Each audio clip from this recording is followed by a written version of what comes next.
Houston's viral brick lady surrenders amid scandal of fraudulent GoFundMe campaign. What's up, everybody? Thanks for clicking this video. Thanks for tuning into my channel. My name's Simon Hill, Black American from Louisiana, coming to you live from Budapest, Hungary, covering all stories related to Black life and Black expression in this crazy world that we live in.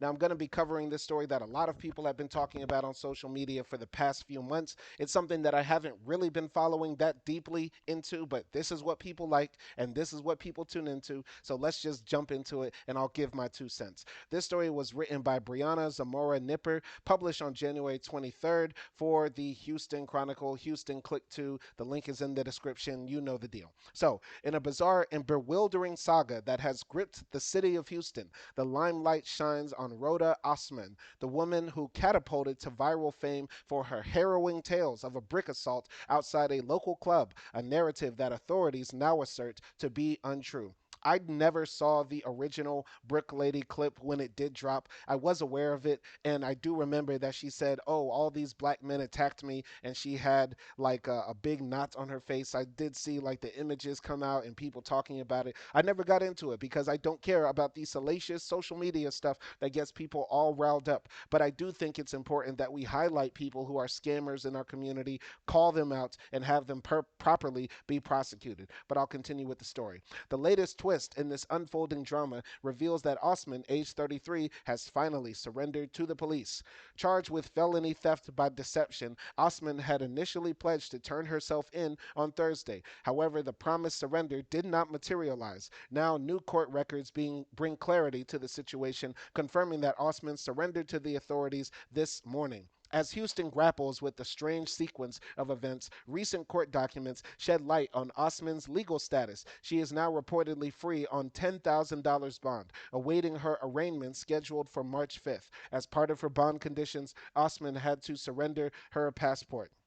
The unfolding drama began when Osman's claims of a vicious attack circulated widely on social media, eliciting an outpouring of sympathy and support from the online community. However, the narrative took a dark twist when it was exposed that Osman had allegedly exploited her distressing story to raise $42,000 on GoFundMe under false pretenses. Now, I know a little bit of the background of this story. Apparently, this woman, Rhoda Osman, said that she needed money to go to university, and unfortunately, in America, going to university costs an arm and a leg. I'm in Europe right now, about to go study for multiple times less the cost. I can't even describe it. Going to my university is only about 2,000 a semester. In the US that is unheard of, even for like a local state school, unless you have a scholarship or something like that.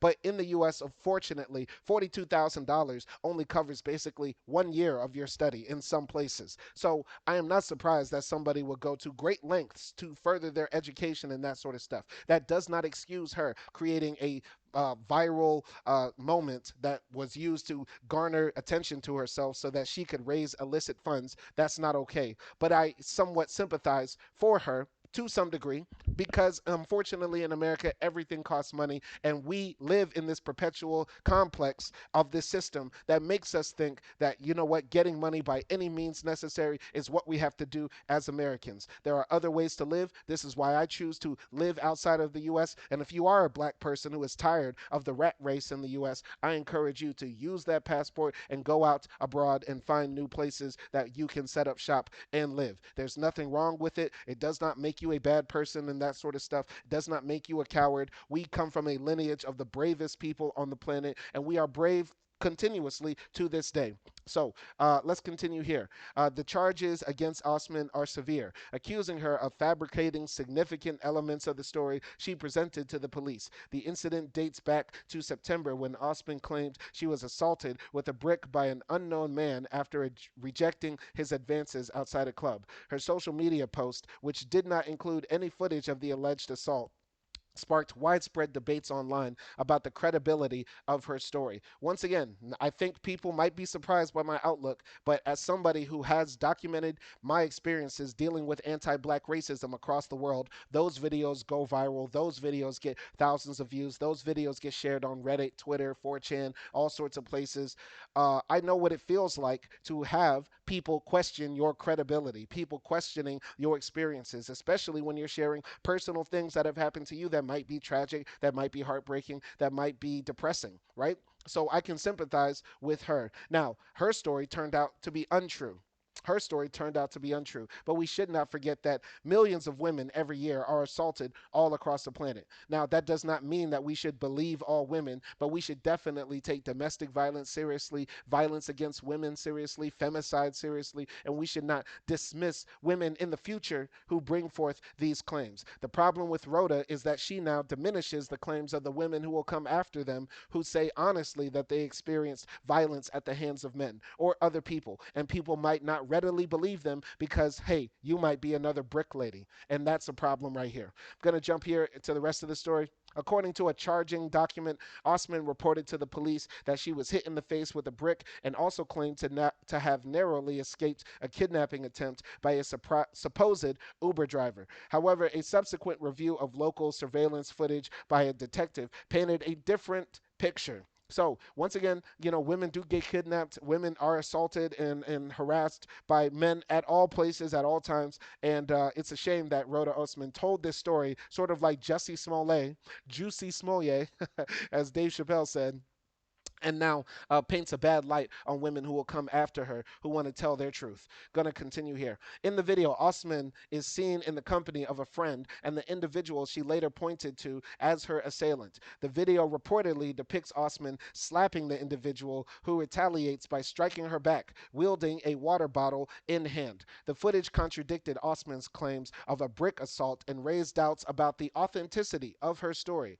A friend who was with Osman on the night of the incident reportedly told police that she did not believe Osman was hit with a brick. Despite these inconsistencies, the initial social media post led to a fundraiser on GoFundMe that garnered hundreds of donations, totaling at least $42,000. The crowdfunding page has since been deactivated. I don't know if they'll mention this in the article. But I believe the man that actually hit her with the brick, or the man she claimed hit her with the brick in the video, actually said that the woman, Rhoda Osman, attacked him first, and he hit her with a water bottle because she was attacking him, and he has the right to defend himself. No, it's not okay for men to attack women in general, right? Unless a girl has a knife or a gun, you shouldn't be slapping abroad or attacking women, punching them, nothing like that. But if a girl comes up to me and starts slapping me, and I have a water bottle in hand, best believe that Dasani is going up outside her head. Like, back up off me, B. You feel me? I get where he's coming from. I don't know if they'll talk about that in the story, but whoever did attack her, I do know that it's been out there that she attacked him first, which is not cool. Everybody keep their hands to themselves. Let's keep our hands to ourselves. Gonna continue here. This isn't the first time Osman has allegedly employed such tactics. In 2020, she reportedly created another GoFundMe page claiming she was assaulted by a private security guard in Minneapolis, a claim disputed by a friend who previously stayed with Osman. Now, I'm going to jump to the big part of the story that everybody's talking about. Rhoda Osman, I believe, is of Somali heritage or East African heritage.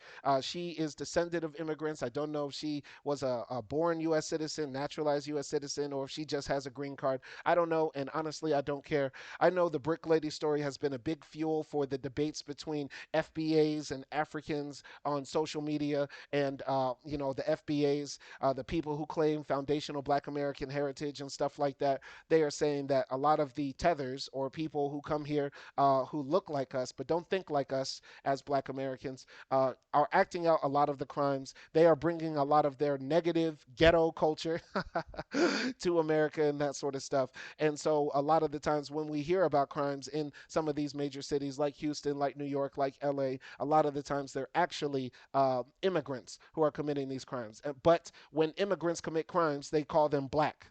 They call them black people. And that's how society will see them. The white supremacists and the dominant society do not see a Somali woman, an Ethiopian woman, an Eritrean woman. They see a black woman. But when these same people do something good for their community and make an achievement, for example, the first Nigerian doctor to become, I don't know, the Surgeon General of the United States, they'll say, oh, he is Nigerian. He is not black. He is not black. He is Nigerian. Remember that. First Nigerian. But when something bad happens, they say, oh, black people. And they just dismiss them as black. They don't want to claim their Nigerianness then. And that has been an argument for people happening online. And I can see the argument there. It actually, is very important that we as Black Americans delineate, and that the dominant society tries to delineate and differentiate. You get what I'm saying? Because we are a separate people to some degree. Yes, we are all black, but Black Americans, by and large, are united in the fight against white supremacists. We don't have the worshiping of the white man that exists in the minds of a lot of Africans. And this is actually a true thing. This is actually very, very real. And yeah, a lot of these scammers, unfortunately,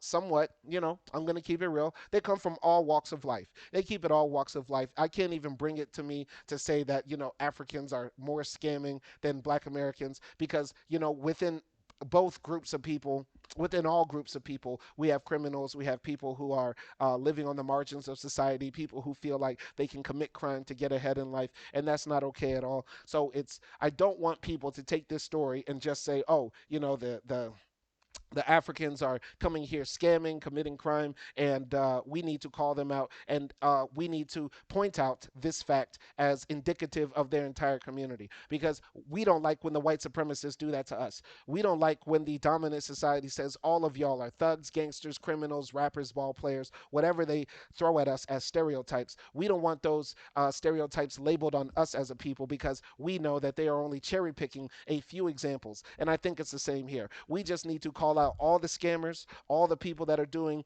social media just trying to get attention and garner attention to gain money and that sort of stuff. We don't need to just highlight a specific incident and label an entire group of people because we don't want that to happen to us. We should be trying to weed them out. We should be trying to educate the Black African immigrants who are coming to the United States about white supremacy and the struggle that we went through. And we definitely need to call out any sort of anti Black rhetoric that comes from any Black person or any person, period. And I think the same thing applies here. And Rhoda Osman saying in the video, a Black man attacked me, that's not cool. If this attack actually did happen, which it didn't, we know it didn't happen. This woman should be believed. We should try to, help her and find justice. But the bad thing is that it didn't happen, right? It didn't happen because once again, Black Americans, we're not known for beating on women. We're not known for, abuse like that and that sort of thing. That's not rampant, I would say, in our community from my experience and from the experiences of others.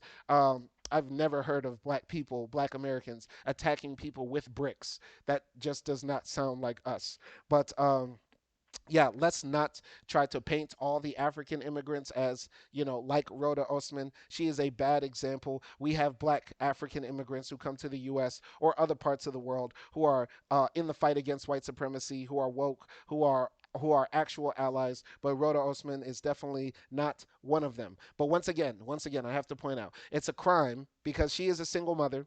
She is a single mother. She's trying to put herself through university. It's a crime that in the richest nation in the world, the United States of America, single mothers who want to try to better their life, get an education, take care of their kids, and all of that have to resort to this GoFundMe's to pay for their education, to pay for childcare, to pay for food, to take care of their children and themselves. It's a shame. That should be the bigger issue. But yet and still, people want to get caught up in diaspora wars. We're more concerned with the fact that most Americans don't have two pennies to rub together. Most Americans don't have college degrees. Most Americans aren't able to take care of their kids because things are getting more expensive at the grocery store.